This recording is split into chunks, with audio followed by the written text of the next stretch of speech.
ಬೆಳಿಗ್ಗೆ 5 ಗಂಟೆಗೆ ನೇರಗೊಂಡು ಕೇಳಿಸ್ತಾರ. ಆದ್ರೆ ನಿನ್ನ ಮುಖದೊಳಗ ಆ ಭಾವನೆಗಳು ನವತ್ವಿಕೆಯಿಂದಲ್ಲ, ಏನು ನಿಮ್ಗೆ ಗ್ರಹಕ್ಕಲ್ಲ, ಮತ್ತ ಅದ್ರ ಸಾಮ್ ತೆಗಿತಾರೆ. ಸಾಮ್ ಗೊತ್ತು, ಊಟ ಬರ್ತಾರೆ, ಸಾಮ್ ತೆಗಿತಾರೆ. ಯಾಕಪ್ಪ ಏನು ವಿಚಿತ್ರ ಐತಲ್ಲ ನಡುವಳಿಕೆ, ಎಲ್ಲಿ ಶಿಕ್ಷೆ ಆಗುತ್ತೆ ಅಂತ ಗೊತ್ತಿದ್ರು ನೀನು ಸಾಮ್ ತೆಗಿತಾ ಇದ್ದೀಯಲ್ಲ ಅಂದಾಗ ಭಗತ್ ಸಿಂಗ್ ಹೇಳ್ತಾರೆ, ಇಲ್ಲ ಮುಂದಿನ ಜನ್ಮದೊಳಗ ಭಾರತ ಮಾತೆಯ ಗರ್ಭದೊಳಗೆ ಮತ್ತೆ ಹುಟ್ಟಿ ಬರೋದಕ್ಕೆ ಈಗ ತಯಾರಿ ನಡೆಸಿ ನಾನು ಅಂತ ಭಗತ್ ಸಿಂಗ್. ಆಮೇಲೆ ಭಗತ್ ಸಿಂಗನ್ನ ಆ ಗಲ್ಗಲ್ಲು ಕರ್ಕೊಂಡು ಹೋಗಿ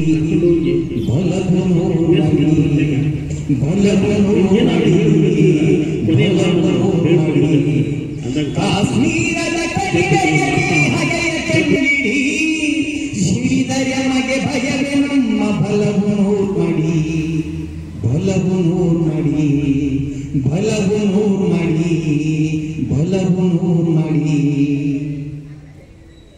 ರಣದ ರಂಗುಗಳಲು ಭದ್ರ ಹಿಂಬದಿ, ರಣದ ರಂಗುಗಳಲು ಭದ್ರ ಹಿಂಬದಿ, ರಚಿಸಿ ಛಲವಗೆಲು ಹುವರಿದು ಎಲ್ಲಿ ನೆಮ್ಮದಿ, ರಚಿಸಿ ಛಲವಗೆಲು ಹುವರಿದು ಎಲ್ಲಿ ನೆಮ್ಮದಿ.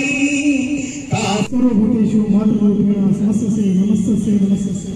ಜಯ ಮಾತೆ ಭಾರತಾಭಿಯಾನ ಎನ್ನ ಹೃದಯ ಮೊದಲನ್ನು ಭಕ್ತಿಪೂರ್ವಕವಾಗಿ ಪ್ರಾರ್ಥಿಸಿಕೊಳ್ತಾ, ದೇಶಕ್ಕೆ ಬೆನ್ನುಗಟ್ಟು ವೇದಿಗಳಿಗೆ ಹಲವಾರು ಕ್ರಾಂತಿಕಾರಿ ವೀರ ಯೋಧರು ತಮ್ಮ ತ್ಯಾಗ ಬಲಿದಾನ ಅವ್ರ ಜೀವನವನ್ನೇ ಸ್ವತಂತ್ರಕ್ಕಾಗಿ ಮುಡುಪಾಗಿ ಕೊಟ್ಟಿದ್ದಾರೆ, ಸ್ವಾತಂತ್ರ್ಯವನ್ನು ತಂದುಕೊಟ್ಟಿದ್ದಾರೆ.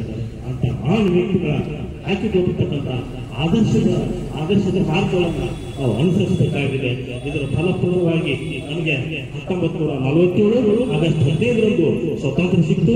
ನಂತರದಲ್ಲಿ 1950 ಜನವರಿ 26ರಂದು ಈ ದೇಶ ಸಂವಿಧಾನಬದ್ಧವಾಗಿ ಆಡಳಿತ ಜಾರಿಗಾಯ್ತು. ಚಿಕ್ಕ ಸಂವಿಧಾನ ಅಂತ ಕರಿತೀವಿ.